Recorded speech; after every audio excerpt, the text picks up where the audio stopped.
나이가 든다는 건 어떤 의미일까요?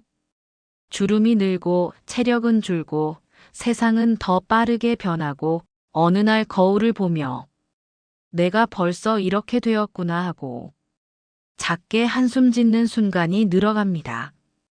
하지만 나이 드는 것이 곧 쇠퇴만을 의미하지는 않습니다. 진짜 아름다움은 시간이 만든 흔적 안에서 피어납니다. 오늘 우리는 나이 들수록 더 빛나는 사람들의 7가지 습관을 이야기하려 합니다. 이건 단순한 자기계발 이야기가 아닙니다. 세월이 준 통찰과 인생이 남긴 흔적을 통해 어떻게 더 고요하고 단단해질 수 있는지를 함께 나누는 시간입니다. 이야기 속에는 우리가 외면했던 진실, 혹은 너무 익숙해서 소중함을 잊고 있었던 가치들이 담겨 있습니다. 지금부터 하나씩 차분히 그러나 깊게 그들의 삶과 지혜를 따라가 봅니다. 첫 번째, 지금에 감사하는 습관. 당신이 오늘 감사하지 않는 것을 누군가는 간절히 기도하고 있습니다. 어느 날 80대 어르신을 인터뷰한 영상이 있었습니다. 그는 말했습니다. 젊을 땐 내일이 늘 당연한 줄 알았지. 근데 지금은 눈 뜨고 햇살을 보는 것만으로도 감사하네. 많은 사람들이 행복을 멀리서 찾습니다. 더 많은 돈, 더 좋은 집, 더 나은 건강. 하지만 진짜 행복은 대부분 지금 우리가 누리고 있는 것들 속에 있습니다. 나이 들수록 빛나는 사람은 지금 이 순간을 소중히 여깁니다. 밥 한 그릇을 먹을 수 있는 위장, 걸어 나갈 수 있는 다리, 누군가의 안부 전화. 이 모든 것에 그들은 마음을 다해 감사할 줄 압니다. 감사는 감정을 바꾸고 감정은 결국 삶의 질을 바꿉니다. 감사하는 사람은 불안보다는 평화를, 결핍보다는 충만함을 느낍니다. 2. 자기 자신과 화해하는 습관. 내가 나를 받아들이기 전에는 어떤 위로도 소용없었다. 칼 융. 청춘의 한복판에서는 자신에게 실망할 틈도 없습니다. 더 나은 내가 되어야 한다는 압박 속에서 끊임없이 나를 비판하죠. 하지만 나이가 들수록 그 채찍질이 너무 아프고 헛되었음을 알게 됩니다. 실패도 실수도 당신이 살아낸 시간의 일부입니다. 50대 여성 어씨는 30년 동안 가족만을 위해 살았습니다. 자신의 꿈은 미뤄두고 늘 뒷자리에서 묵묵히 버텼죠. 하지만 어느 날 거울을 보며 나는 누구인가라는 질문에 답할 수 없다는 사실을 깨달았습니다. 그녀는 말했습니다.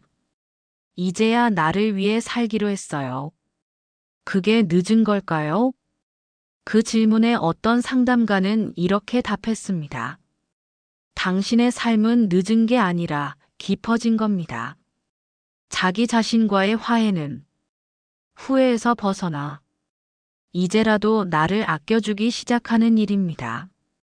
그것이 가능한 사람만이 진짜 따뜻한 어른이 됩니다. 3. 듣는 힘을 기르는 습관. 경청은 말보다 더 강력한 사랑의 표현이다. 스티븐 코비. 사람들은 잘 말하는 법은 배우려 하지만 잘 듣는 법은 잘 배우지 않습니다. 듣는다는 것은 기술이 아니라 태도입니다. 특히 나이 들수록 빛나는 사람들은 타인의 이야기에 먼저 귀 기울입니다. 실제 한 할아버지는 손자의 이야기를 듣기 위해 휴대폰 사용법을 공부했습니다. 그는 말했습니다. 요즘 아이들은 텍스트로 마음을 표현하더라고. 이해하려면 그들 방식으로 들어줘야지. 경청은 단순히 고개를 끄덕이는 것이 아닙니다. 침묵 속에 있는 감정을 읽어주는 능력입니다. 때로는 괜찮아라는 말보다 그랬구나 한마디가 더 큰 위로가 될 때도 있습니다. 나이 든다는 것은 경험으로 지식을 쌓는 일이기도 하지만 그보다 중요한 건 경험으로 더 잘 듣는 사람이 되는 것입니다. 4. 배움의 끈을 놓지 않는 습관. 호기심이 사라질 때 그때가 진짜 노화의 시작이다. 알베르트 아인슈타인. 50대의 대학에 다시 입학한 한 남성의 이야기입니다. 그는 젊은 시절 집안을 위해 자신의 꿈을 포기했습니다. 그리고 30년이 지나서야 영문학을 전공하겠다는 꿈을 다시 꺼냈습니다. 그를 본 주변 사람들은 이렇게 말했죠. 그 나이에 배워서 뭐 하려고? 그는 웃으며 이렇게 대답했습니다. 배우는 건 젊은이들의 특권이 아니라 사람의 권리야.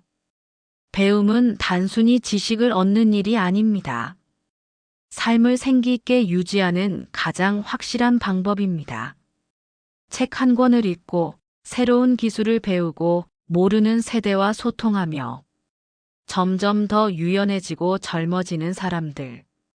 그들은 멈추지 않음으로써 늙지 않는 법을 선택한 것입니다. 5. 미움 대신 이해를 선택하는 습관. 누군가를 용서하는 순간 그 사람보다 내가 더 자유로워진다. 마야 안젤로. 한 중년 부부의 이야기입니다. 남편은 평생 고지식했고 아내는 감정적이었습니다. 서로 맞지 않아 늘 부딪혔고 결국 몇 해 전부터는 말도 거의 섞지 않게 되었죠. 그러던 어느 날 남편이 큰 수술을 받게 되었습니다. 회복 중인 병실에서 아내는 조용히 그의 손을 잡고 말했습니다. 나는 항상 당신이 달라지기를 바랐지만 사실은 내가 당신을 이해하지 못했던 거야. 그 한마디에 남편은 눈물을 흘렸습니다. 오해는 멀어지게 만들고 이해는 다시 가까워지게 합니다. 나이 들수록 관계의 질이 삶의 질을 결정합니다. 그리고 그 관계를 회복하는 가장 쉬운 길은 이해하려는 마음입니다. 6. 멈춤을 두려워하지 않는 습관. 바쁜 것이 중요한 것이 아니다. 중요한 것을 놓치지 않는 것이 중요하다. 헨리 데이비드 소로. 한 여성은 30년 동안 자신의 회사를 운영해 왔습니다. 성공적이었지만 문득 나는 누구를 위해 이렇게 사는가? 란 질문에 답을 하지 못했습니다. 그녀는 결국 모든 걸 내려놓고 시골 마을로 내려가 텃밭을 가꾸며 살고 있습니다. 이젠 내 안의 시간을 따라가요. 그녀는 그렇게 말합니다. 멈춘다는 건 도망이 아닙니다. 삶의 방향을 바로잡기 위한 용기 있는 선택입니다. 세상이 아무리 빠르게 돌아가도 나의 삶은 나의 속도로 천천히 그러나 분명하게 흘러야 합니다. 7. 결국 사람을 남기는 습관. 죽는 순간까지 사람이 그리운 것이 인생이다. 이회수. 노년의 어르신들이 가장 후회하는 것은 좀 더 사람을 챙길 거리라는 고백입니다. 일이 아닌 사람, 성공이 아닌 정, 논리가 아닌 온기를 조금 더 챙겼더라면 조금 덜 외롭지 않았을 거라고 말합니다. 나이 들수록 빛나는 사람은 관계를 자산처럼 여깁니다. 전화 한 통, 짧은 안부 인사, 누군가의 생일을 기억해주는 일. 그 작은 것들이 어떤 이의 인생에 한 줄기 빛이 됩니다. 결국 우리는 사랑한 사람들과의 기억으로 존재하게 됩니다. 마무리 멘트. 빛나는 사람은 큰 일을 한 사람이 아닙니다. 매일 조금 더 따뜻해지려 애쓴 사람. 조금 더 이해하고, 조금 더 배우고, 조금 더 멈추고, 조금 더 살아있으려 노력한 사람. 그런 사람이 나이 들수록 더 깊어지고 마침내 빛나는 사람이 됩니다. 당신도 그런 삶을 살 수 있습니다. 오늘부터 조금씩, 천천히, 그러나 꾸준히 그 길을 함께 걸어가 보아요.